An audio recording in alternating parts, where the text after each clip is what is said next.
اعوذ باللہ من الشیطان الرجیم بسم اللہ الرحمن الرحیم اللہ اذا دکت الارض دکا دکا وجاء ربک والملک صفا صفا وجیء یومئذ بجہنم یومئذ یتذکر الانسان وانى له الذکرى يقول يا ليتني قدمت لحياتي فيومئذ لا يعذب عذابه أحد ولا يوثق وثاقه أحد يا أيتها النفس المطمئنة ارجعي إلى ربك راضية مرضية فادخلی فی عبادی وادخلی جنتی۔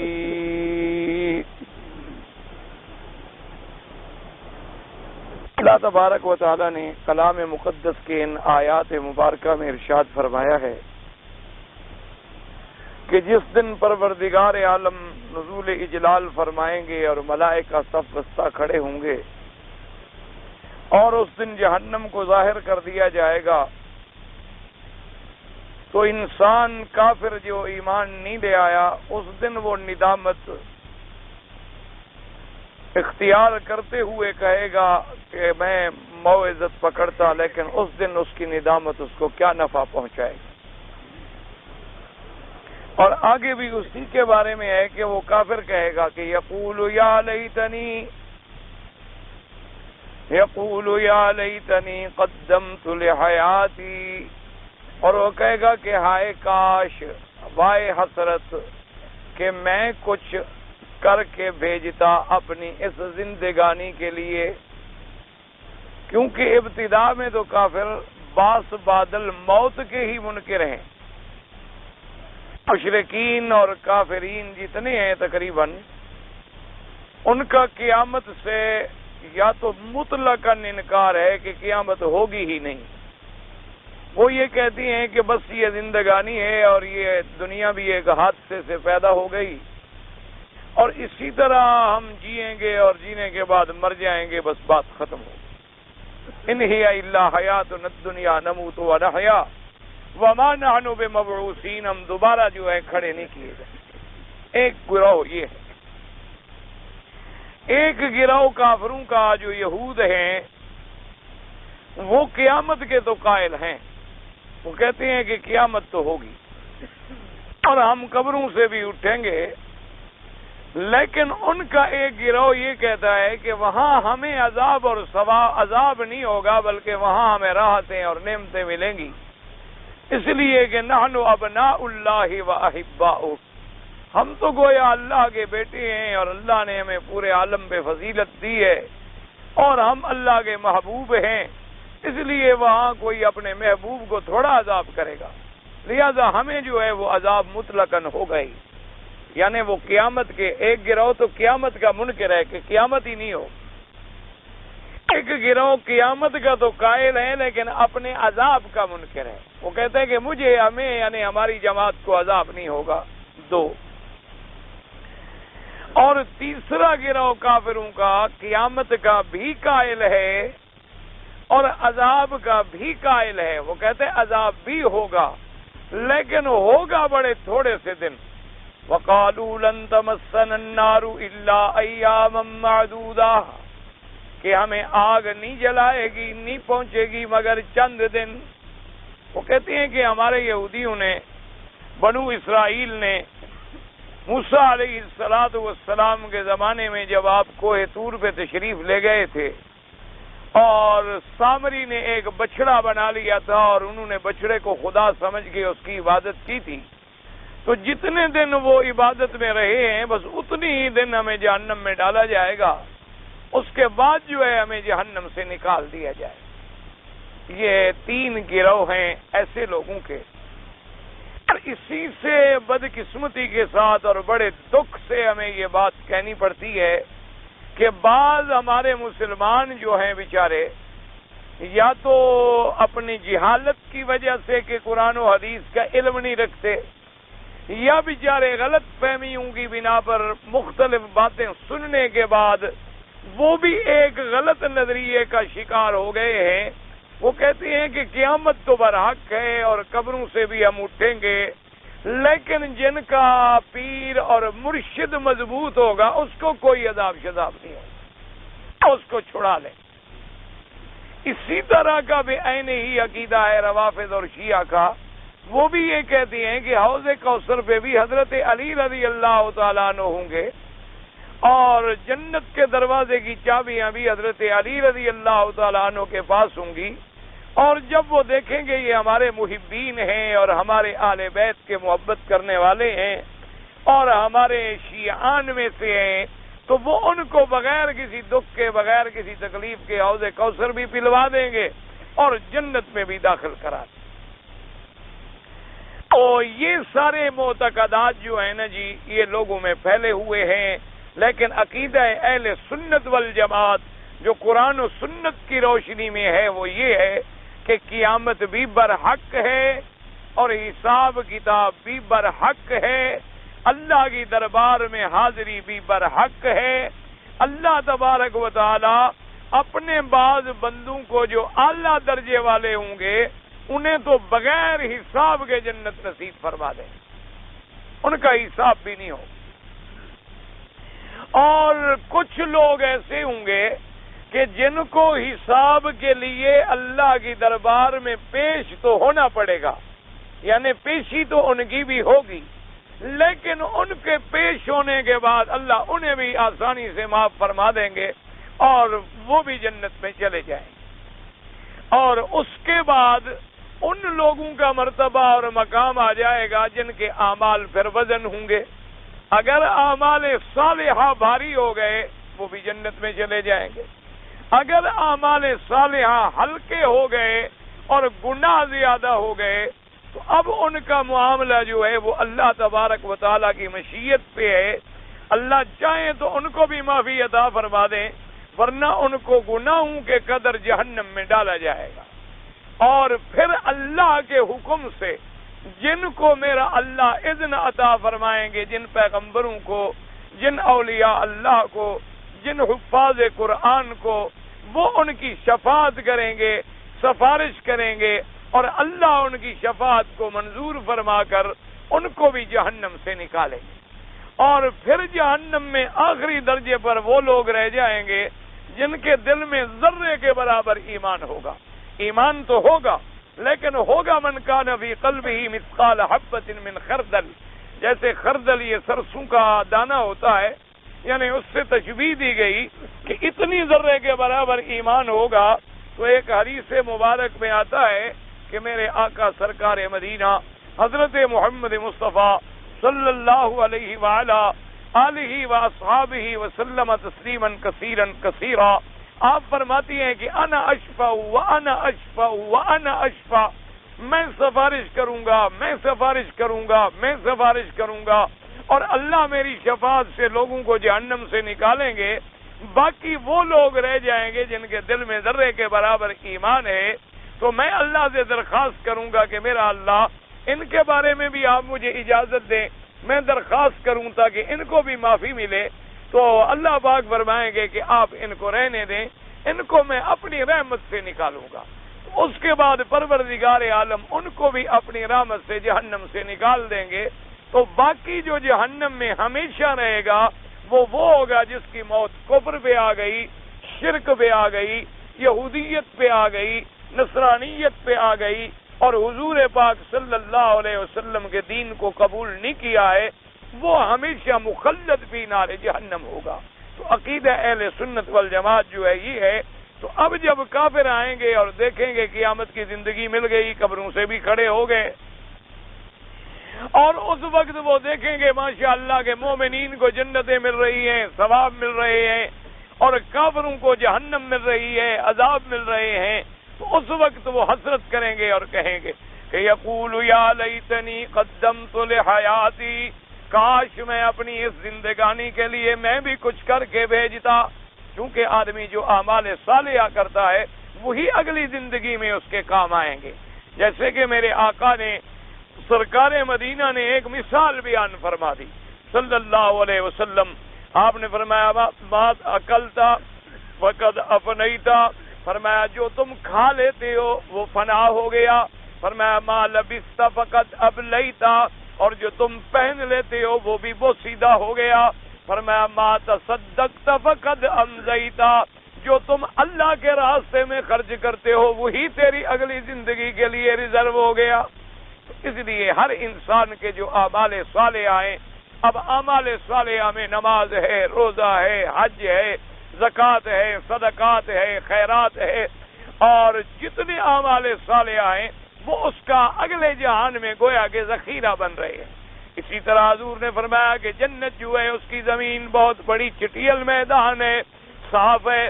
حضور نے فرمایا جو تم سے چاہے کہ اس میں اپنے باغ لگائے تو وہ لگا لے. آپ نے فرمایا جیسے دنیا میں تم باغ لگاتے ہو، پودے لگاتے ہو، بوٹے لگاتے ہو، آبادیاں کرتے ہو، جنت میں اگر تم نے آبادی کرنی ہے تو کر لو. صحابہ نے فرمایا حضور ہم جنت میں کیسے آبادی کریں، ہم تو دنیا میں بیٹھے ہوئے ہیں، اور جنت میں تو جائیں گے ہم مرنے کے بعد. حضور نے فرمایا کہ جو تم تسبیح کہتی ہو سبحان اللہ والحمد للہ لا الہ الا اللہ اللہ اکبر وللہ الحمد سبحان اللہ وبحمدہ سبحان اللہ العظیم، فرمایا جتنی دفعہ تم تسبیح کہتے ہو ہر تسبیح کے بدلے میں اللہ فرماتی ہے ملائکہ کو میرے بندے کا ایک پودا لگا دو جنت میں. تو فرمایا اب تمہاری مرضی ہے، تم باغ زیادہ لگا لو یا کم لگا لو، تمہاری مرضی ہے، جتنی تم محنت کر سکتے ہو محنت کر لو.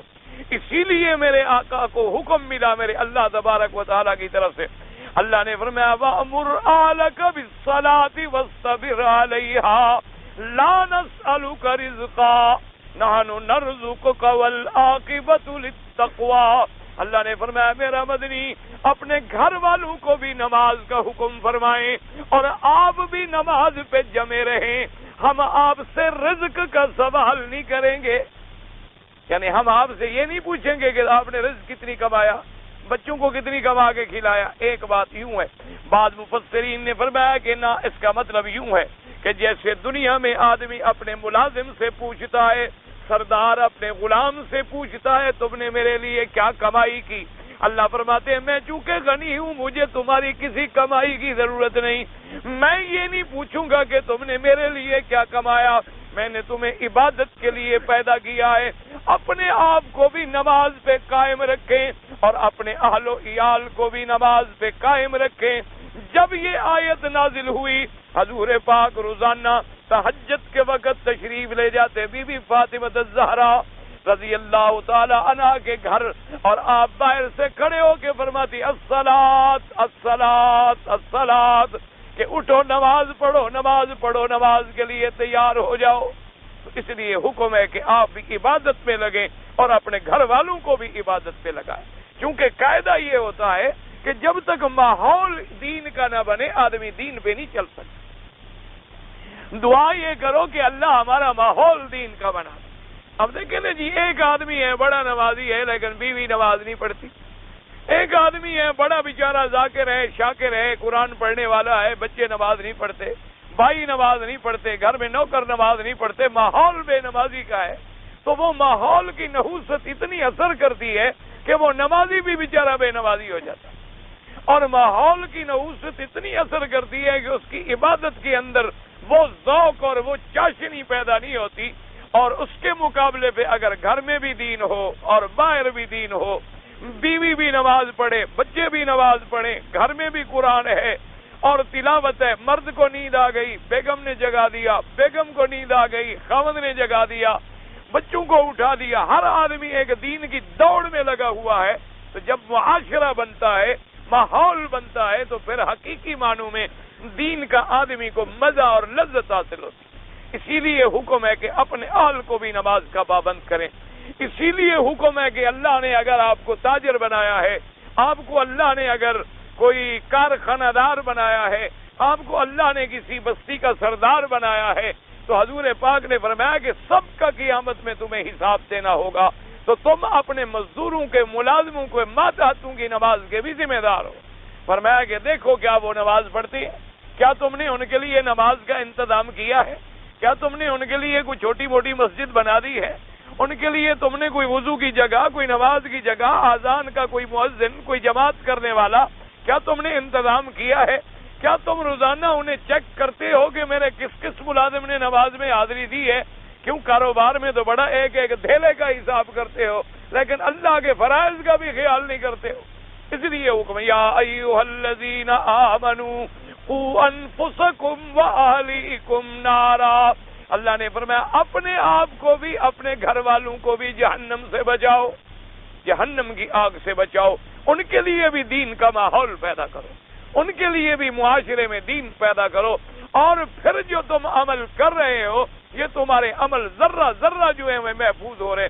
کرامن کاتبین یعلمون ما تفعلون، اللہ نے فرمایا ہم نے فرشتوں کی ڈیوٹی لگا دی ہے اور وہ جانتے ہیں تم کیا کر رہے ہو۔ تم اچھا کام کر رہے ہو وہ اچھا لکھ رہے ہیں، تم برا کام کر رہے ہو وہ برا لکھ رہے ہیں۔ اور خدا کی قدرت یہ ہے کہ اللہ تبارک و تعالیٰ کے لطف اور کرم ملاحظہ فرمائیں کہ داہنی طرف والا فرشتہ ہمارے اچھی باتیں لکھتا ہے اور بائیں طرف والا فرشتہ ہمارے گناہ لکھتا ہے، لیکن حدیث مبارک میں آتا ہے کہ جب بندے سے گناہ ہوتا ہے تو دائیں والا فرشتہ اس کو کہتا ہے بھی ٹھہرو ٹھہرو، ابھی نہ لکھنا، ابھی نہ لکھنا، ذرا ٹھہر جاؤ۔ وہ کہتا بھی اس نے گناہ کیا، کہتے پتہ نہیں شاید توبہ بھی کر لے تو ساتھ توبہ بھی لکھ دینا، شاید ساتھ توبہ بھی لکھ دینا۔ تو اتنی میرے اللہ تبارک و تعالیٰ کی طرف سے رعایت اور لطف و کرم ہے، لیکن اس کے باوجود اگر ہمارے پلڑے میں نیکی کا کھانا ہی نہ ہو، اگر ہماری صبح اٹھنے کے بعد سے لے کر شام تک ماں سوائے جھوٹ کے، ماں سوائے فریب کے، ماں سوائے فراڈ کے، ماں سوائے گالی کے، ماں سوائے حرام کھانے کے اور کوئی کام ہی نہ ہو، صرف ایک فکر ہے کہ میں نے بیڈ ٹی کس وقت پینی ہے، میں نے شیو کس وقت کرنی ہے، میں نے سوٹ پہن کے آفس میں کس وقت جانا ہے، اور میں نے جناب لنچ کس وقت لینا ہے اور ڈنر کس وقت لینا ہے، اور شام کی چائے میں نے کس بڑے ہوٹل میں بیٹھ کے پینی ہے، اور رات کو میں نے کس کلب میں ڈانس کس فلور پہ گزارنی ہے۔ اگر زندگی کا سارا ماحول ہی یہ بنے تو پھر جہنم تیار ہے۔ اللہ تبارک و تعالیٰ سے دعا کریں کہ اللہ تبارک و تعالیٰ ہر مسلمان کو جہنم سے بچائے، اللہ تبارک و تعالیٰ ہر کلمے پڑھنے والے کو اپنے دین کی طرف لگائے۔ ہر آدمی اپنا حساب کرے کہ میرے 24 گھنٹے کہاں گزرتے ہیں، میرے 24 گھنٹوں میں کتنے گھنٹے اللہ کی عبادت میں گزرتے ہیں، میرے 24 گھنٹوں میں کتنے گھنٹے اس مالک اور خالق کے لیے گزرتے ہیں جس نے مجھے پیدا کیا ہے، جس نے مجھے صحت دی ہے۔ جب آدمی بیمار ہو جاتا ہے، جب آدمی کو تکلیف آ جاتی ہے، آدمی کو دل کا دورہ پڑ جائے، پھر جناب بڑے ٹیلی فون کرتے ہیں مولانا حرم میں ہمارے لیے دعا کریں۔ میں نے کہا بھی اب مرنے کے وقت دعا یاد آئی اور مولانا بھی یاد آیا، وہ مرنے والے مولوی اور ڈھونڈو، میں تو ان میں ہوں نہیں، مجھے تو کبھی زندگی میں کہو گے تو میں انشاءاللہ دعا کروں گا۔ اب تم جانو تمہارا خدا جانے انشاءاللہ، ساری زندگی تم نے یہاں گزار دی ہے، اب جناب میرے لیے دعا کرو۔ اس دعا کا کیا فائدہ ہے؟ دعا کا فائدہ تب ہوتا ہے کہ میدان بدر ہو، نیچے آگ کی طرح ریت جل رہی ہو، اوپر لو چل رہی ہو، اور میرا مدنی ہاتھ اٹھا کے کھڑا ہو، پھر اللہ کی رحمتیں نازل ہوتی ہیں۔ یہ کوئی دعا کا معنی تھوڑا ہوتا ہے کہ تم شراب میں زندگی گزار دو اور جب جناب دورہ پڑے تو پھر کہو جی اب کعبہ شریف میں دعائیں ہوں۔ پہلے تمہیں نہ کعبہ یاد آیا نہ مدینہ یاد آیا، پہلے زندگی میں کبھی نہ خدا یاد آیا نہ رسول یاد آیا، اب اس وقت یاد آیا۔ اب دیکھا ہے نا آپ نے صف اول میں دیکھ لیں، میں تو ہمیشہ کہتا ہوں پہلی صف میں آپ جاؤ کے دیکھ لیں 99% وہ بوڑھے ہیں جو ریٹائر ہو چکے۔ کسی نوجوان کو آپ نے دیکھے صف اول میں؟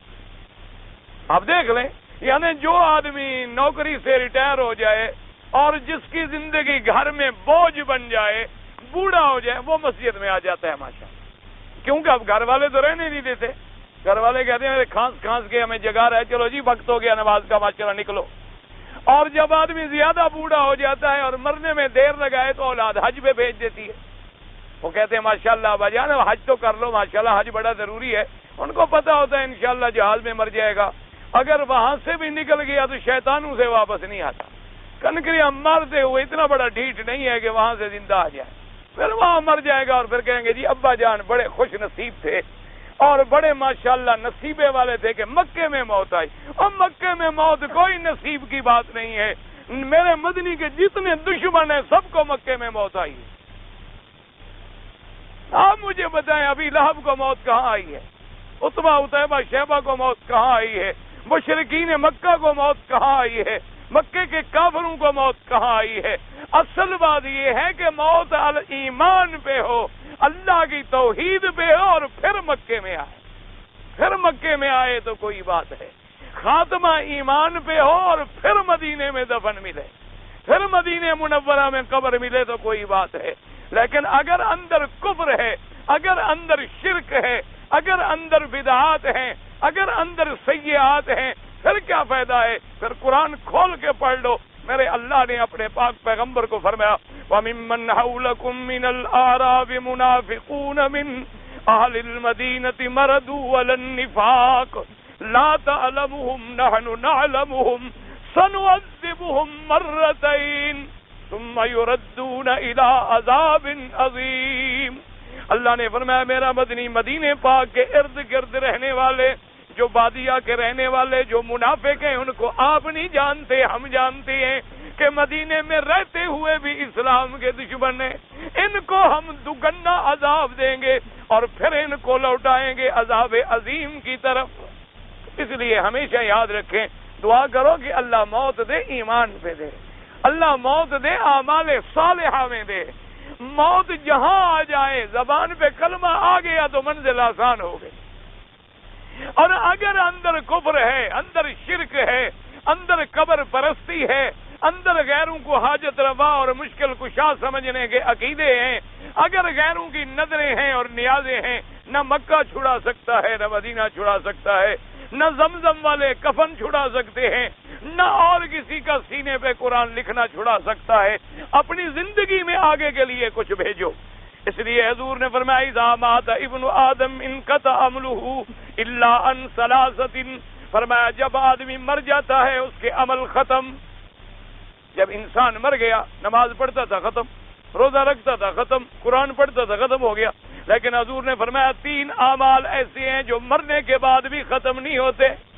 فرمایا 3 عمل ایسے ہیں جو اس کے مرنے کے بعد بھی ختم نہیں ہوتے۔ فرمایا کیا؟ صدقۃ جاریۃ، فرمایا اپنی زندگی میں کوئی ایسا صدقہ کا کام کر گیا، کیا مانا؟ مدرسہ بنا گیا، مسجد بنا گیا، کوئی مسافر خانہ بنا گیا، کوئی پانی کا انتظام کر گیا، کوئی ہسپتال بنا گیا، سڑک بنا گیا، جو اس کے بعد بھی چل رہی ہے۔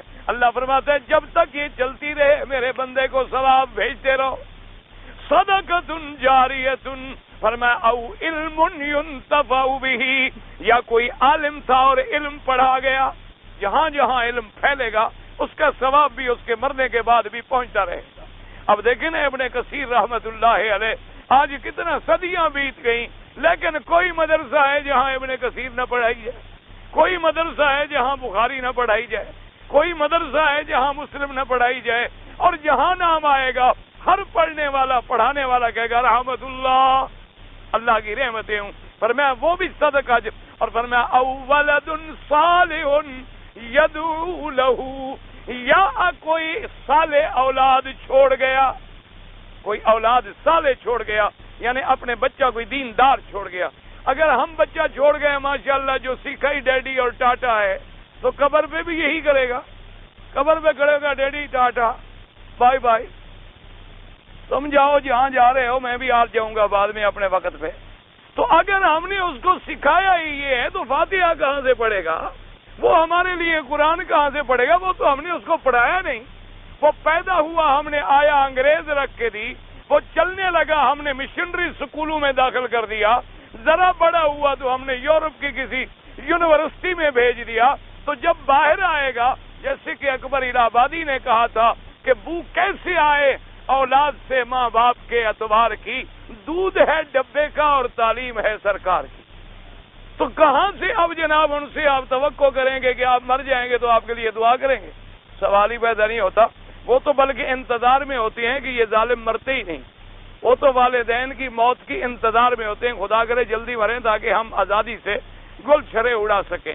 مراد ہے ولد صالح یدعو لہ، حضرت عمر ابن عبدالعزیز رحمت اللہ علیہ، ان کو لقب ملا ہے ثانی عمر کا۔ کتنا بڑا لقب ہے، کوئی مذاق نہیں کہ کسی کو ثانی عمر کہا جائے۔ آپ بیمار تھے اور بڑی شدید تکلیف تھی آپ کو، اور آپ کے ایک دوست آئے، عیادت کے لیے آئے، اور انہوں نے آگے کہا حضرت عمر بن عبدالعزیز سے رحمت اللہ علیہ سے، انہوں نے کہا حضرت آپ گورنر بھی بن گئے، آپ اتنے بڑے عہدے پر بھی فائز ہو گئے، آپ کے بچے بیچارے بغیر جائیداد کے، نہ جائیداد ہے نہ گھر ہے، نہ ان کے پاس کوئی دولت ہے، نہ ان کے پاس کوئی مال ہے، وہ آپ کے بعد زندگی بیچارے کیسے گزاریں گے؟ آپ مہربانی کریں، اگر آپ خلیفۃ المسلمین کو، یعنی اس وقت جو ان کے بادشاہ تھے عبد الملک، ان کو اگر آپ لکھیں تو وہ آپ کے بیٹوں کے لیے کوئی نہ کوئی جائیداد دے دیں گے، کوئی جاگیر دے دیں گے، کوئی زمین دے دیں گے، کوئی چیز دے دیں گے، تاکہ آپ کے بچوں کا مستقبل جو ہے وہ ٹھیک ہو جائے۔ حضرت عمر ابن عبدالعزیز رحمت اللہ علیہ مسکرائے اور فرمایا، کہنے لگے میرے دوست تمہاری ہمدردی کا میں شکر گزار ہوں، لیکن میری اولاد جو ہے یاد رکھو ان کی حالت جو ہے دو حالتوں سے باہر نہیں جا سکتی۔ انہوں نے کہا جی کون سی حالت؟ انہوں نے کہا یا تو میری اولاد صالح ہوگی، اچھی بنے گی، اور یا میری اولاد بری ہوگی۔ بھئی اس کے علاوہ تو کوئی قسم نہیں نا، یا اولاد اچھی ہوگی یا بری ہوگی۔ اس نے کہا ہاں جی بالکل بات ٹھیک ہے، یا اولاد اچھی ہوتی ہے یا بری ہوتی ہے۔ فرمایا بات سنو، اگر میری اولاد ہے بری تو میں جو ان کو جائیداد دے جاؤں وہ جتنا قیامت تک جرم کرتے رہے ان کے عذاب میں اپنے آپ کو شریک کروں۔ جرم وہ کریں، زنا وہ کریں، شرابیں وہ پئیں اور دولت میری، تو میں بھی تو برابر کا مجرم ہوں قیامت میں۔ اور اگر میری اولاد ہے اچھی تو اللہ کا فیصلہ ہے کہ ان ولی اللہ الذی نزل الکتاب وہو یتولی الصالحین، کہ اللہ ان کا دوست ہے اور جو صالح ہوتے ہیں ان کی حفاظت اور ولایت اللہ کے ذمہ ہے۔ جب اللہ ان کا ولی ہے تو میں ان کا کوئی زیادہ کر سکتا ہوں انتظام؟ انہوں نے فرمایا اگر میری اولاد صالح ہے تو مجھے غم کوئی نہیں، ان کی حفاظت اللہ خود کر دیں گے، اور اگر میری اولاد بری ہے تعاونوا فی البر والتقوی ولا تعاونوا فی الاثم والعدوان، نیکی کے کام میں امداد کرو، برائی کے کام میں امداد نہ کرو، تو میں جائیداد دے کر برائی میں کیوں مددگار بنوں؟ اس لیے آپ میرے بچوں کا کوئی فکر نہ کریں، اللہ پہ چھوڑ دیں۔ تو وہ دوست کہتے ہیں کہ میں نے عمر ابن عبدالعزیز کے بیٹوں کو دیکھا کہ اللہ نے نہ انہیں دولت میں کمی دی تھی نہ دین میں کمی دی تھی، اور میں نے ان کے مقابلے پہ بادشاہوں کے بچے جو پہلے بڑی بڑی جگیروں کے مالک تھے ان کو بھیک مانگتے ہوئے دیکھا۔ اس لیے ہمیشہ قاعدہ ہوتا ہے کہ جو کچھ کرنا ہے اپنی زندگی، اصل زندگی ہماری کون سی ہے؟ آخرت کی زندگی۔ یاد رکھو اصل زندگی ہماری جو ہے وہ اخروی زندگی ہے، اس کے لیے کچھ کریں، اس دن اگر حسرت کریں گے تو فائدہ نہیں ہوگا۔ اب جناب اللہ پاک نے فرمایا فَيَوْمَئِذٍ لَّا يُعَذِّبُ عَذَابَهُ أَحَدٌ، اللہ نے فرمایا قیامت والے دن نہیں عذاب دے گا اللہ کے مقابلے پہ کوئی عذاب دینا۔ اللہ جو عذاب دیں گے کوئی بندہ دے سکتا ہے؟ مخلوق کا عذاب مخلوق کی طرح ناقص ہے۔ اللہ تبارک و تعالیٰ جب عذاب دیں گے تو اس کے مقابلے پہ عذاب کا تو کوئی تصور ہی نہیں ہو سکتا۔ فَيَوْمَئِذٍ لَّا يُوثِقُ وَثَاقَهُ أَحَدٌ، اور جس طرح اللہ کے حکم سے ان کو باندھا جائے گا کوئی باندھ نہیں سکتا۔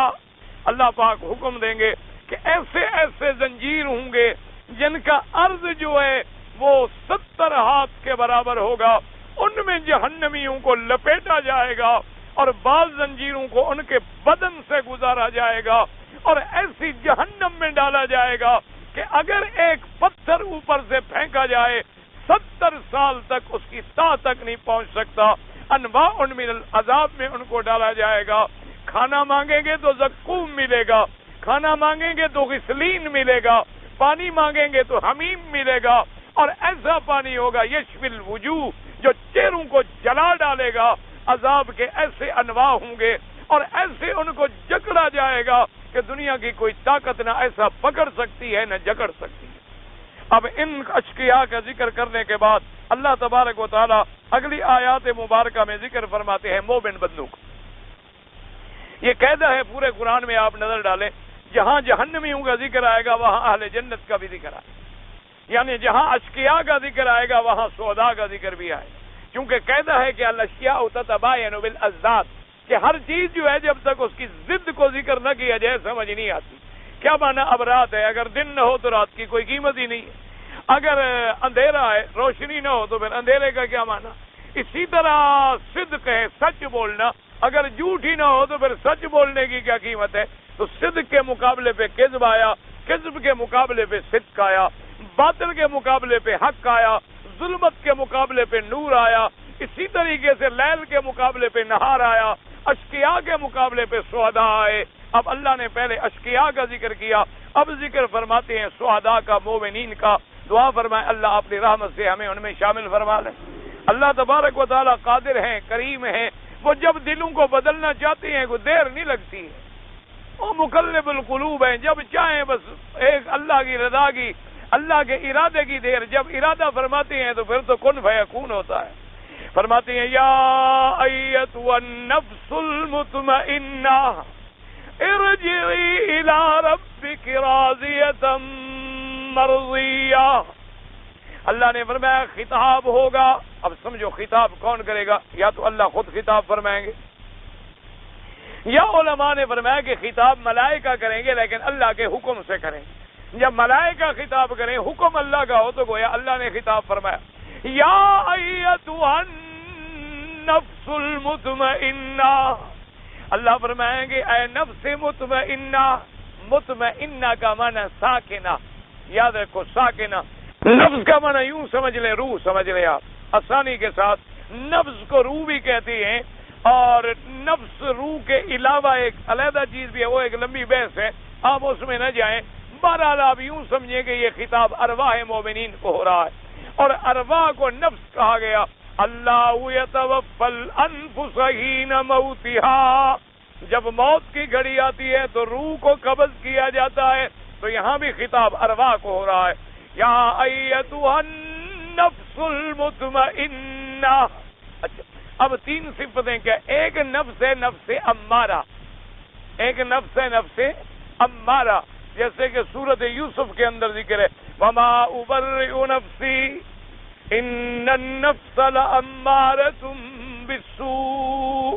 اللہ نے سورۃ یوسف میں ذکر فرمایا ایک ہے نفس امارہ اور ایک ہے نفس لوامہ، ایک ہے نفس لوامہ، جیسے آپ پہلے پڑھ چکے ہیں لا اقسم بیوم القیامت ولا اقسم بالنفس اللوامہ، یہ دوسری قسم ہے۔ اور تیسری قسم جو ہے نفس کی ہے وہ ہے مطمئنہ، وہ ہے نفس مطمئنہ۔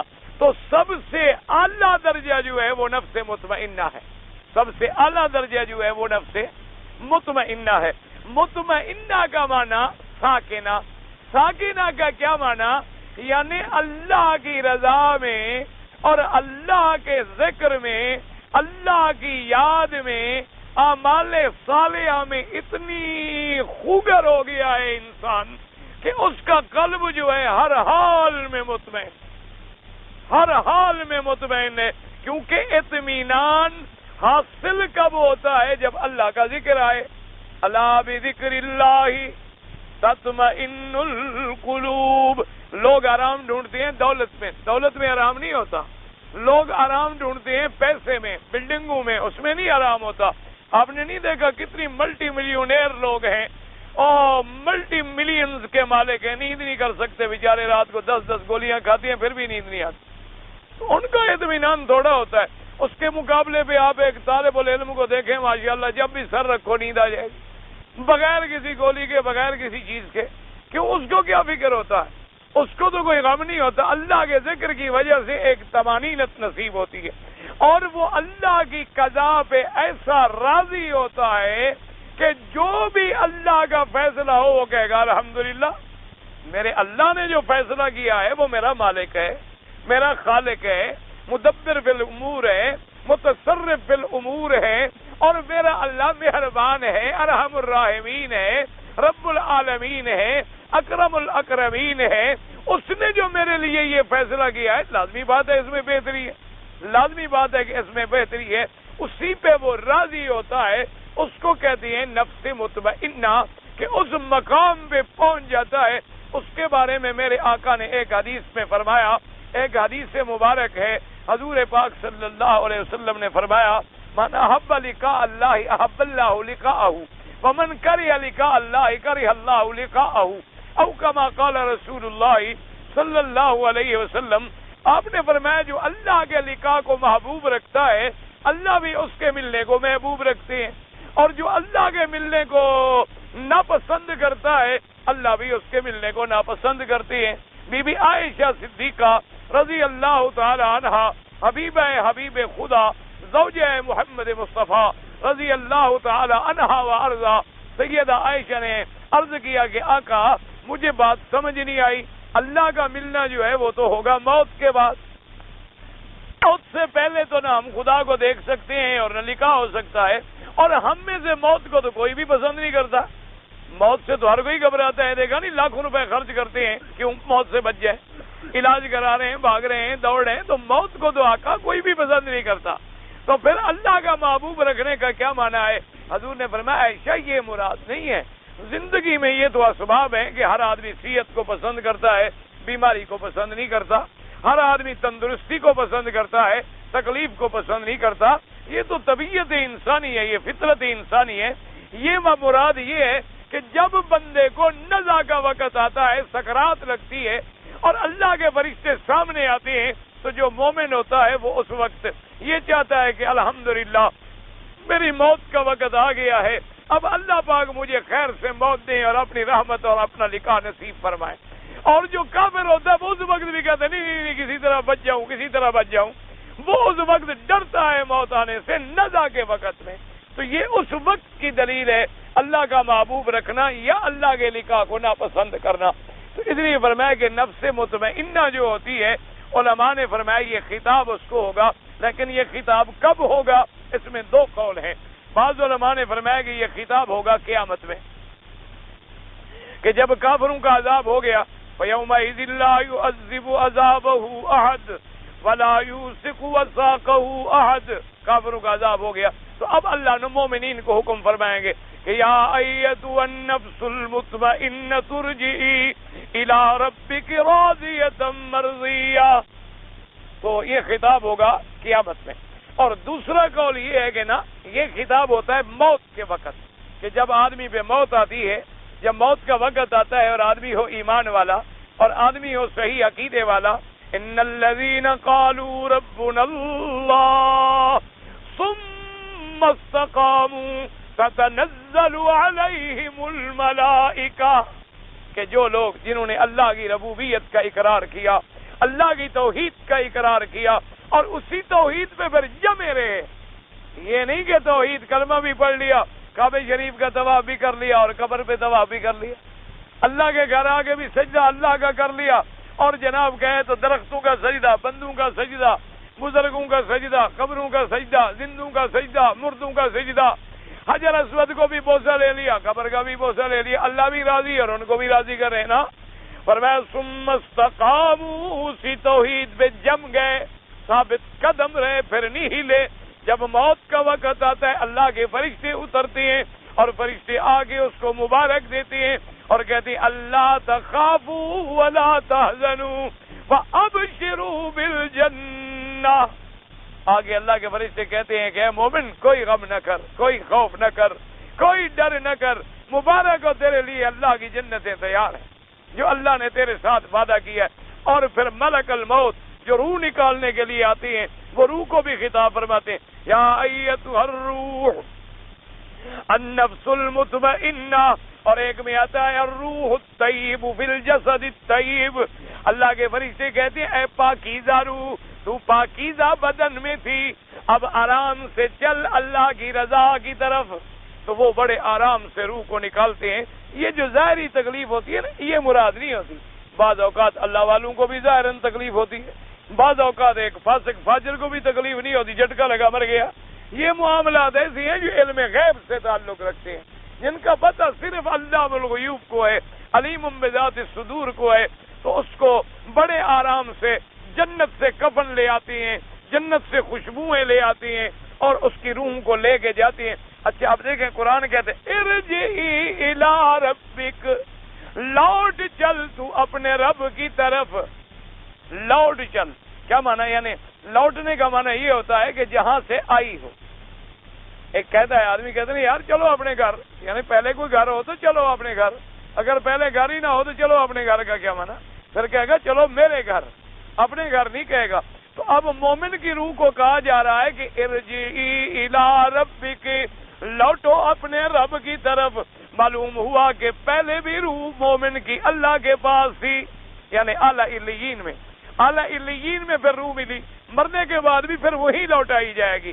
اور اعلی علیین کا مقام جو ہے وہ عرش کے نیچے ہے اور 7ویں آسمان کے اوپر ہے، اس لیے کہا جائے کہ ارجعی الی ربک، ارجعی الی ربک راضیۃ مرضیہ۔ کیونکہ یاد رکھے ارواح تو پہلے پیدا ہو گئے نا، عالم ارواح میں، عالم ارواح میں الست بربکم قالوا بلا، تو ارواح تو پہلے پیدا ہو چکے، تو اب بھی وہ روحیں جو ہیں مومنین کی وہ اللہ کے ہاں ہیں۔ تو پھر جب وہ بندہ پیدا ہوتا ہے ماں کے بطن میں آ کے نطفہ ٹھہرتا ہے رحم میں، اور نطفہ پھر علقہ پھر مضغہ، اور 4 مہینے کے بعد جو ہے اس میں نفخ روح ہوتی ہے، روح پونگی جاتی ہے، تو وہ روح وہیں سے ڈالی جاتی ہے لا کے، اور پھر جب روح قبض کی جائے گی تو پھر بھی اس کو علیین میں پہنچایا جائے گا، اور پھر جب قبروں سے اٹھائے جائیں گے پھر بھی روح علیین سے آئے گی اور اس کے اندر ڈالی جائے گی اور وہ پھر کھڑا ہوگا۔ تو اس لیے فرمایا ارجعی الی ربک راضیۃ مرضیۃ، اور رب اپنے کی طرف لوٹ چل اس حال میں کہ راضی اور مرضی۔ کیا مانا؟ رب تیرا تجھ پہ راضی، تو اپنے رب پہ راضی۔ اب اتنا بڑا مرتبہ جن کو اللہ چاہے نصیب فرما دے۔ اس لیے حدیث مبارک میں آتا ہے کہ ایک دفعہ جبریل علیہ السلام تشریف لائے، حضور پاک کی خدمت میں حاضر ہوئے اور کہا ان ربک یقریک السلام۔ جبریل حاضر ہونے کا آقا انعامدار تیرے رب نے آپ پر سلام بھیجا ہے، اور اللہ نے یہ بھی فرمایا ہے کہ میری طرف سے اپنے ساتھی حضرت صدیق پہ سلام عرض کرو۔ اللہ سلام بھیج رہے ہیں، اللہ سلام بھیج رہے ہیں حضرت صدیق پہ۔ اور حضور نے جب سلام دیا تو حضرت صدیق رو پڑے، اور حضرت صدیق نے عرض کیا ان اللہ سمانی یا رسول اللہ، اللہ نے میرا نام بھی لیا ہے، اللہ نے میرا نام لے کر سلام بھیجی ہیں۔ حضور نے فرمایا ہاں اللہ نے تیرا نام لے کر سلام بھیجا، اور اللہ نے ذات یہ بھی فرمایا کہ ابو بکر سے کہہ دو کہ میں تو تم پہ راضی ہوں، تو بھی مجھ پہ راضی ہے کہ نہیں ہے۔ یہ ہوتا ہے مقام، دعا کرو اللہ ان کے ساتھ قیامت میں حشر کر دے۔ اسی کا معنی ہے نا کہ خدا بندے سے خود پوچھے بتا تیری رضا کیا ہے۔ اللہ تبارک و تعالیٰ فرماتے ابو بکر میں تو تجھ پہ راضی ہوں، حل انت راض عنی، کیا تم بھی راضی ہو؟ فبکا ابی بکر فقال انا راض عن ربی، انا راض عن ربی۔ حضرت صدیق رو پڑے، انہوں نے کہا میرے آقا میرے اللہ کو میرا عرض پہنچائیں کہ میں اپنے رب پہ راضی ہوں، میں اپنے رب پہ راضی ہوں، اور میں اپنے رب پہ راضی ہوں۔ اور اسی طرح ایک روایت میں آتا ہے کہ جب سیدنا ابن عباس رضی اللہ تعالی عنہ، ابن عباس حبر المفسرین، اور یہ وہ آدمی ہے جس کو اللہ نے قرآن کی تفسیر کا خصوصی علم عطا فرمایا، حضرت ابن عباس رضی اللہ تعالی عنہ، جن کے لیے میرے آقا نے دعا مانگی تھی میرا اللہ میرے ابن عباس کو اپنے قرآن کی تفسیر کا علم عطا فرما دے، علم سکھا دے۔ حضور کی دعا ایسی منظور ہوئی کہ بڑے بڑے صحابہ کو جو مسئلے مشکل میں پڑ جاتے تھے ابن عباس حل فرماتے۔ تو حضرت ابن عباس کے بارے میں آتا ہے آپ کی قبر جو ہے طائف میں ہے، آپ طائف میں وفات فرمائی، آپ نے آخری زندگی جو ہے آپ نے طائف میں گزاری، آپ مکہ مکرمہ میں نہیں رہتے تھے۔ بہت سارے ساتھیوں نے کہا کہ حضور آپ طائف میں رہتے ہیں، مکے میں رہے، فرماتے اللہ کے حرم میں رہتے ہوئے ڈر لگتا ہے کہیں بے ادبی نہ ہو جائے، کہیں کوئی غلطی نہ ہو جائے، اللہ کے حرم میں بیٹھ کے غلطی کروں اس بات سے میں ڈر لگتا۔ اندازہ کریں ہم حرم میں رہ کے جو کرتے ہیں، بس دعا کرو اللہ تبارک و تعالی ہدایت عطا فرمائے۔ کتنے لوگ ہیں جن کو میں نے اپنی آنکھوں سے دیکھا ہے مکے میں بھی اور مدینے میں بھی، یعنی عین نماز کے وقت میں حرم کے باہر کھڑے رہیں گے کہ ہم نے بستہ لگانا ہے، کپڑے بیچنا ہے، سودا بیچنا ہے، جماعت میں حاضر نہیں ہوں گے، دکان کی جگہ پکڑ کے کھڑے۔ اس سے بڑی بدقسمتی دنیا میں کوئی ہے؟ کہ آدمی اللہ کے کعبے میں رہتا ہو یا مدینہ منورہ میں رہتا ہو اور حضور پاک کے حرم کے باہر مسجد نبوی کے باہر سڑک پہ کھڑا ہو، پانی موجود ہے، وضو موجود ہے، جگہ موجود ہے، مسجد موجود ہے، تلاوت سن رہا ہے، قرآن سن رہا ہے اور کھڑا ہے، ظالم نماز نہیں پڑھ رہا۔ کتنے لوگ ہیں جو مکے مدینے میں کام کرتے ہیں، اذان کا وقت ہوگا دروازہ بند کر کے دکانوں کے اندر بیٹھ جائے۔ کتنے لوگ ہیں جب نماز کی اذان ہوتی ہے ان کو سگریٹ پینے کا موقع ملتا ہے، وہ حمام میں بیٹھ جاتے ہیں، آدھا گھنٹہ سگریٹ پیتے رہتے ہیں۔ دعا کرو اللہ مسلمانوں کو ہدایت، دعا کرو اللہ ان کو بھی توبہ کی توفیق دے، اللہ تبارک و تعالی ان کو بھی نمازی بنائے۔ اصل میں بات یہ نہیں ہے، اصل بات یہ ہے کہ رب ناراض ہو تو مکے میں رہ کر بھی اندر نہیں آنے دے۔ اللہ جب تک راضی نہ ہو اپنے گھر میں کیسے آتے؟ دعا کرو کہ اللہ راضی ہو جائے، اللہ تبارک و تعالی ہم سے ناراض نہ ہوں اور ہمیں اپنے رحمتوں سے، اپنے دروازے سے، نماز سے، طواف سے، جماعت سے محروم نہ فرمائیں۔ تو حضرت ابن عباس صاحب میں تھے تو سعید ابن جبیر فرماتے ہیں کہ جب حضرت ابن عباس کا جنازہ ہو گیا، جنازہ تیار ہو گیا، جنازہ پڑھا گیا اور ہم نے قبر کے قریب آ کے رکھا چارپائی کو کہ قبر ٹھیک کر کے آپ کو دفن کریں، فرماتے ہیں ایک پرندہ اڑتا ہوا آیا، ایسا پرندہ ہم نے زندگی میں نہیں دیکھا۔ کہتی ایسے آیا اور معلوم ہمیں یہ ہوا کہ وہ ناش کے اندر غائب ہو، سمجھ نہیں آئی کہ کہاں سے آیا، کیسے آیا، کہاں گیا، بڑا ڈھونڈا تلاش کیا نہ ملا۔ فرماتے ہیں جب ہم نے قبر میں رکھا تو آواز آئی، یا ایتھا النفس المطمئنہ ارجعی الی ربک راضیۃ مرضیہ۔ فرماتے ہیں ہم نے بڑا ڈھونڈا، بڑا دیکھا کس کی آواز تھی، کون پڑھ رہا تھا، اللہ کا کوئی فرشتہ تھا، خدا جانے کوئی مسلمان جن تھا، کون تھا پڑھنے والا، لیکن ہمیں نہیں ملا۔ اللہ تبارک و تعالی جب وہ مقام عطا فرما دیتی ہیں تو پھر یہ آواز آتی۔ اسی طرح شاید ابن کثیر نے بھی اور حافظ طبرانی نے بھی ایک واقعہ نقل کیا ہے۔ وہ کہتی ہیں کہ ایک پرانے دور کی بات ہے، ایک بادشاہ کی دربار میں 4 ہم مسلمان تھے کہ ہم گرفتار ہو گئے۔ یہ ابو جعفر منصور کے زمانے کا واقعہ ہے تقریباً، اور فتان ابن رزین اس آدمی کا نام ہے جو اس نے واقعہ نقل کیا۔ تو وہ کہتے ہیں کہ ہم گرفتار ہو گئے تو بادشاہ نے ہمیں کہا کہ بھائی تم اسلام چھوڑو، اسلام چھوڑ دو ورنہ میں تمہیں قتل کر دوں گا۔ تو فرماتے ہیں 3 آدمی جو تھے وہ تو مرتد ہو گئے، کافر بن گئے، اسلام چھوڑ دیا، لیکن ایک آدمی جو تھا اس نے کہا جو مرضی آئے آپ کریں، میں اسلام نہیں چھوڑ۔ بادشاہ نے حکم دیا اس کو قتل کر دو۔ کہتے ہیں قتل کر کے ساتھ ایک ندی بہ رہی تھی، اس ندی میں ڈال دیا گیا۔ فرماتے ہیں تھوڑی دیر گزری کہ ہم نے دیکھا کہ ندی سے آواز آتی ہے، یا ایتھا النفس المطمئنہ ارجعی الی ربک راضیۃ مرضیہ۔ اس آواز کا آنا تھا کہ پورے کے پورے لوگ جو تھے مسلمان ہو گئے اور وہ کافر بادشاہ کا ملک ہی ختم ہو گیا۔ پھر ابو جعفر منصور آ گئے، اللہ تبارک و تعالی نے مسلمانوں کو غلبہ عطا فرما دیا۔ تو یہ تو مقام ہوتا ہے ان لوگوں کا جن کا توحید پر، اللہ تبارک و تعالی کی توحید پہ ایمان ہو اور توحید پہ موت آئے۔ پھر آواز فرشتے بھی دیتی ہیں اللہ کے حکم سے، جن کو حکم ہوتا ہے اللہ تبارک و تعالی حکم فرما دیتے ہیں، اور اس کے بعد فرماتے ہیں فادخلی فی عبادی وادخلی جنتی۔ اللہ فرمائیں گے داخل ہو جا میرے بندوں میں اور داخل ہو جا میری جنتوں میں۔ اس لیے علماء نے فرمایا پہلا حکم ہوگا کہ داخل ہو جا میرے بندوں میں، تو جب تک اللہ کے بندوں میں بندہ نہ رہے اس وقت تک جنت نہیں ملتی۔ اس لیے حکم ہے کہ عباد صالحین، اللہ کے جو صالح بندے ان سے تعلق رکھو۔ اسی لیے اللہ کے پیغمبروں نے بھی دعائیں مانگی کہ یا اللہ وجعلنی من عبادک الصالحین والحقنی بالصالحین وتوفنا مع الابرار۔ اس لیے حکم ہے کہ دنیا میں بھی اپنا تعلق جو ہے صالحین سے رکھو، اہل اللہ سے رکھو، علماء سے رکھو، قرآن والوں سے رکھو، حدیث والوں سے رکھو، سنت والوں سے رکھو، صحیح عقیدہ لوگوں سے رکھو۔ جب ان سے تعلق ہوگا، ان کے تعلق کی وجہ سے لازمی بات ہے کہ تم سے اعمال صالحہ ہوں گے۔ کہ اللہ نے یہ نہیں فرمایا کہ جنت میں داخل ہو جاؤ، فرمایا فادخلی فی عبادی، میرے بندوں میں داخل ہو جاؤ، پہلے اس کے بندوں میں داخل ہو، پھر فرمایا وادخلی جنتی، پھر میری جنت میں داخل ہو۔ اس سے ہمیں سبق ملا کہ جنت جو ملے گی وہ عباد صالحین کی معیت سے ملے گی. اسی لیے دعا سکھلائی گئی کہ میرا اللہ جب ہمیں موت آئے وتوفنا مع الابرار، اور ہمارا حشر جو ہے اپنے ابرار اور صالحین کے ساتھ کرنا، الحقنی مع الصالحین.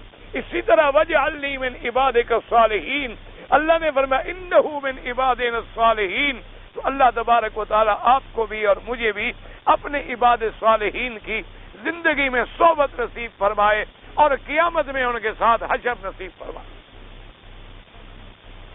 جی ہمارے بعد حضرات فرماتے ہیں کہ رفع یدین کے بغیر نماز نہیں ہوتی. بہرحال اللہ ان کو ہدایت دے اور اللہ ہمیں بھی ہدایت عطا فرمائے. اصل پہلی بات تو یہ سمجھ لیں کہ یہ سارے جھگڑے جو ہیں افضل اور غیر افضل، یعنی ایک حدیث حضرات کے نزدیک وہ افضل و اولا ہے، اور امام ابو حنیفہ رحمۃ اللہ علیہ کے نزدیک رفع یدین نہ کرنا زیادہ بہتر. اور اس میں کوئی جھگڑا کرنا یا یہ کہنا نعوذ باللہ اس کی نماز نہیں ہوتی، اس کی نماز نہیں ہوتی، یہ غلط بات ہے. چونکہ حضرت علی رضی اللہ تعالیٰ عنہ سے ثابت ہے آپ نہیں کرتے تھے. امام ترمذی رحمۃ اللہ علیہ نے بھی ایک حدیث نقل فرمائی ہے حضرت عبداللہ ابن مسعود سے. آپ نے فرمایا لوگوں سے کہ آؤ میں تمہیں نماز پڑھ کے دکھاؤں جیسے کہ حضور نماز پڑھتے تھے. تو انہوں نے صرف پہلی دفعہ ہاتھ اٹھائے اور بعد میں ہاتھ نہیں اٹھائے. اور اس حدیث کو امام ترمذی رحمۃ اللہ علیہ نے حدیث حسن لکھا ہے. اسی طرح حضرت ابن عمر جو سب سے بڑے راوی ہیں اس روایت کے، ان سے بھی اس کا نہ کرنا ثابت ہے. تو لہذا ایسے جھگڑوں میں نہ پڑیں. اللہ تبارک و تعالی جو کرتے ہیں الحمدللہ، اور جو نہیں کرتے وہ بھی حدیث پہ اور صحابہ کے ساتھ صحابہ کے مسلک پہ عمل کر رہے ہیں. اللہ پاک دونوں کی نمازیں منظور و مقبول فرمائے اور اللہ مسلمانوں کو جھگڑے سے بچائے. اللہ تبارک و تعالی اختلاف سے اور فتن سے محفوظ رکھے. میں نے عصر سے پہلے طواف کیا، 4 چکر کے بعد اذان ہو گیا. جماعت کی نماز سے پہلے میں نے 2 رکعتیں طواف کی پڑھ لی. بہرحال حنفی حضرات کے نزدیک تو عصر کی اذان ہو گئی یا نماز ہو گئی، وقت ہو گیا تو اذان ہو گئی، ان کو چاہیے تھا کہ مغرب کے بعد پڑھیں. باقی ائمہ کے نزدیک حرم کے اندر جب بھی چاہو پڑھ لیا، اگر پڑھ لیا تو کوئی حرج نہیں. یہ مسئلے بھی وہی افضل غیر افضل اعلیٰ اولا کے ہیں، کوئی لڑائی جھگڑے والی بات ہے نہیں. اگر ہم جب جائیں عمرہ کر کے آئے، عمرے پہ واپسی پہ طواف وداع کریں، ہاں بالکل طواف وداع کریں. ٹوپی کے بغیر نماز صحیح ہے. نماز تو صحیح ہے، ٹوپی نہ ہو بلکہ قمیض بھی نہ ہو تمہارا تو نماز صحیح ہے. احرام کی حالت میں جو نماز پڑھتے ہو تو سر پہ کچھ ہوتا ہے بھی. نماز کے صحیح ہونے میں تو کوئی شبہ ہی نہیں ہے، لیکن یہ نہیں کہ خود اپنے گھر میں پھینک دو یا سر پہ رکھیے اتار کے کھڑے ہو جاؤ، یا ایک فیشن ہی بنا لو کہ پہننی نہیں ہے. یہ غلط بات. حکم ہے کہ یا بنی آدم خذوا زینتکم عند کل مسجد، ہر نماز کے لیے تیاری کر کے آؤ، پورا لباس پہنو، ادب کے ساتھ اللہ کے دربار میں حاضری دو. ایک آدمی ہے کپڑا نہیں تھا، سر کے بغیر کھڑا ہو گیا، ٹھیک ہے نماز پڑھ لے. یہ تو نہیں کہ ٹوپی کے لیے نماز چھوڑ دے. نماز ہو جائے گی لیکن عمدن جان بوجھ کے ایسا نہ کرے.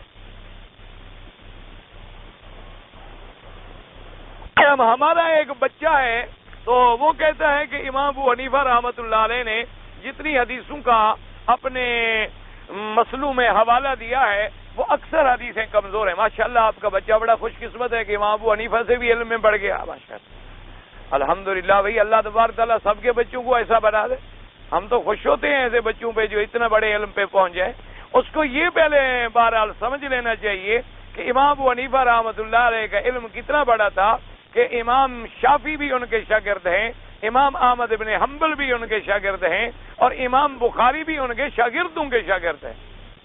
باقی اب خود اندازہ لگا لو کہ حدیث کو انہوں نے زیادہ سمجھا ہوگا یا ہم نے زیادہ سمجھا ہوگا، اور ان کا زمانہ کتنا قریب ہے زمانے محمد مصطفیٰ صلی اللہ علیہ وسلم. بہرحال تم نہ مانو لیکن احترام ضرور کرو. ہم کسی کو جبر نہیں کرتے کہ وہ ضرور مان لے، لیکن ائمہ کا احترام سب پہ لازم ہے. ان کے بارے میں ایسے لفظ نہ کہو کہ آج میں ایک بچہ ہوں، یعنی ہمیں تو ابھی حدیث کا ترجمہ بھی نہیں آتا، ابھی ہمیں حدیث کی کتابوں کا بھی پتہ نہیں ہے، ابھی تو ہمیں یہ بھی پتہ نہیں ہے کہ حدیث کے مصطلحات کیا ہوتے ہیں، ابھی تو ہمیں یہ بھی پتہ نہیں ہے کہ احادیث مبارک کے مدارج مراتب جو ہیں کیا ہیں، ابھی تو ہمیں یہ بھی پتہ نہیں کہ یہ صحیح اور حسن اور غریب یہ جو اصطلاحات ہیں ان کا موجد کون ہے. ابھی تو ہم اس مقام پہ بھی نہیں پہنچے، اور ہمیں ابھی یہ نہیں پتا کہ ناسخ کون ہے منسوخ کون ہے۔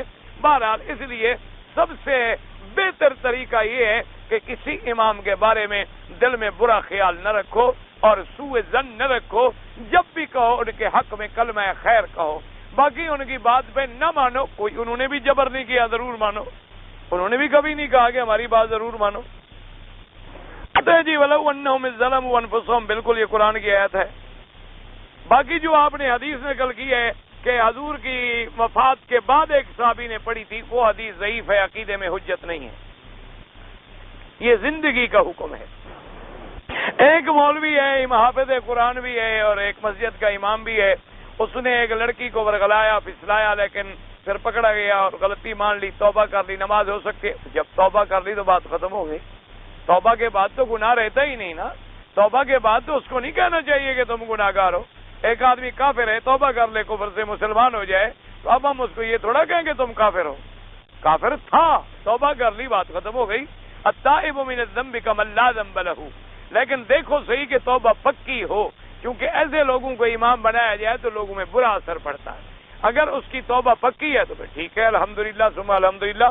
بہرحال امام ایسا رکھا کریں کہ جس پہ لوگ انگلیاں نہ اٹھائیں، کیونکہ ایک تو ہم مولوی پہلے بیچارے بدنام ہیں نا، کیونکہ جو داڑھی والا گناہ کرے لوگ کہتے ہیں مولوی نے کیا، جو بھی داڑھی والا ہو وہ مولوی ہے۔ ڈاکٹر سے پوچھتے ہیں کہ جناب آپ MBBS ہیں، FRCS ہیں، MRCP ہیں، وکیل سے پوچھتے ہیں جی آپ نے LLB کیا ہے، آپ کہاں سے پڑھ کے آئے۔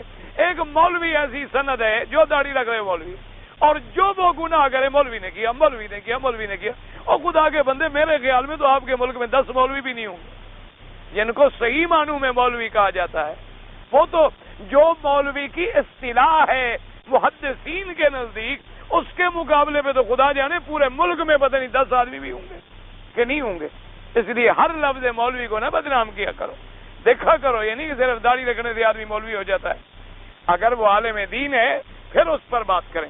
اچھا جی، عورتیں عمرے کرنے آئیں اور 2-3 وقت کی نماز گھر میں پڑھ لیں، مکے میں تو ٹھیک ہے، بالکل گھر میں پڑھیں تو زیادہ ثواب ہے عورت کو، کیونکہ عورت کی پردے کی اتنی حفاظت ہے، اللہ فرماتے ہیں میرے نماز کے لیے بھی مسجد میں نہ نکلے، اپنے گھر کے اندر پڑھے۔ اور حدیث میں آتا ہے گھر کے کمرے کے اندر پڑھے تو زیادہ ثواب ہے، یعنی برآمدے میں پڑھے تو ثواب تھوڑا ہے، پھر اندر پڑھے زیادہ ہے، پھر اور بند کمرے میں پڑھے تو زیادہ ثواب۔ یہاں مکے میں بھی گھر میں پڑھے تو زیادہ ثواب ہے۔ تم سے بازار میں نہیں رکتی تو مکے میں رکیں گی، عورتیں شاپنگ میں نہیں رکتی تمہارے سے انشاءاللہ، تو وہ اپنا منشا کریں گی بس۔ مسئلہ یہی ہے، عمرے کے لیے آنے والے لوگ جو ہیں مکے مدینے میں جو رہتے ہیں، تو کیا میاں بیوی آپس میں مل سکتے ہیں؟ تو یہاں مکے میں جتنے لوگ پیدا ہوتے ہیں، کیا خیال ہے آپ کا، یہ اوپر سے گرتے ہیں؟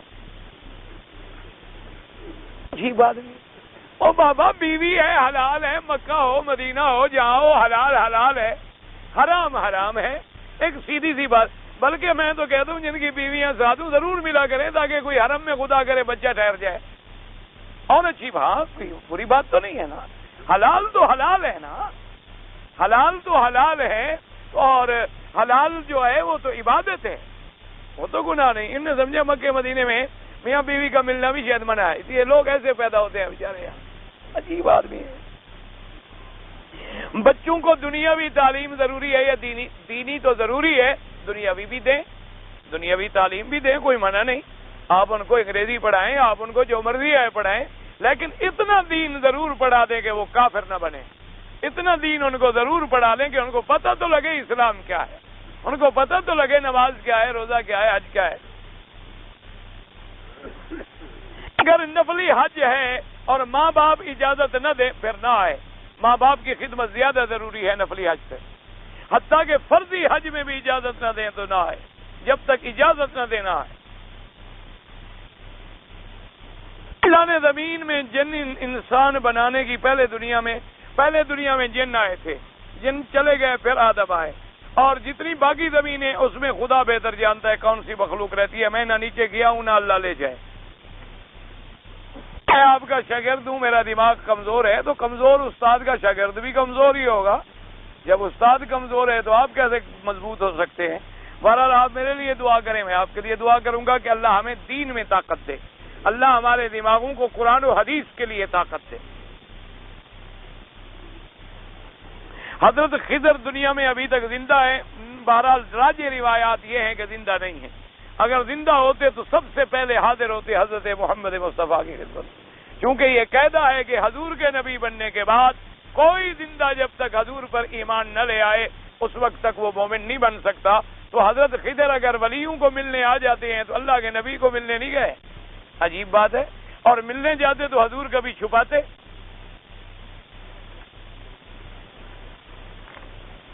چار امام تھے، پتہ نہیں مجھے سمجھ نہیں آئی، ایک امام کو چھوڑ کے دوسرے امام کے اتباع کرے۔ اگر اتنا بڑا علم اللہ نے اس کو دیا ہے پھر جائز ہے، اگر جاہل ہے تو پھر ایک عالم سے مسئلہ پوچھے، دو دو کشتیوں پہ قدم رکھے گا تو انشاءاللہ غرق ہی ہوگا۔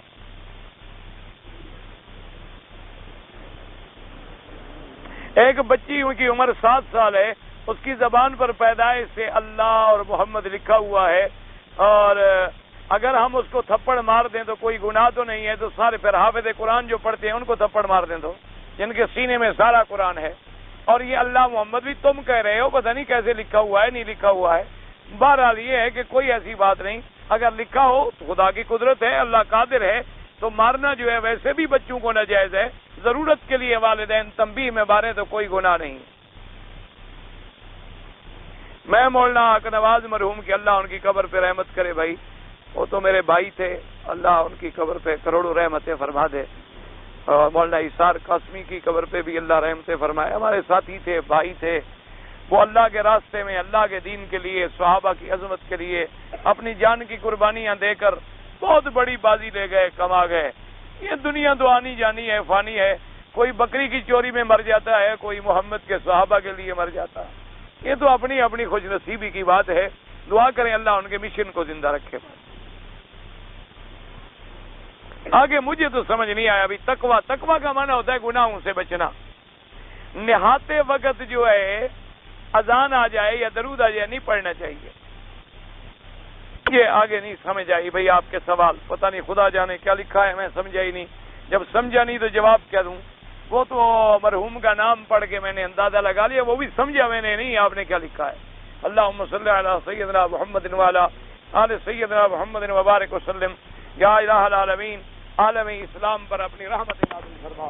یا اللہ اسلام کی عزت و عظمت کا فیصلہ فرما، یا اللہ کفر کی ذلت کا فیصلہ فرما۔ یا الہ العالمین، مجاہدین کشمیر، مجاہدین افغانستان، مجاہدین فلسطین کی قدم قدم پہ نصرت فرما۔ یا اللہ مسلمان جس ملک میں ہیں ان کی جان، مال، آبرو، عزت کی حفاظت فرما۔ یا اللہ بابری مسجد کی حفاظت فرما۔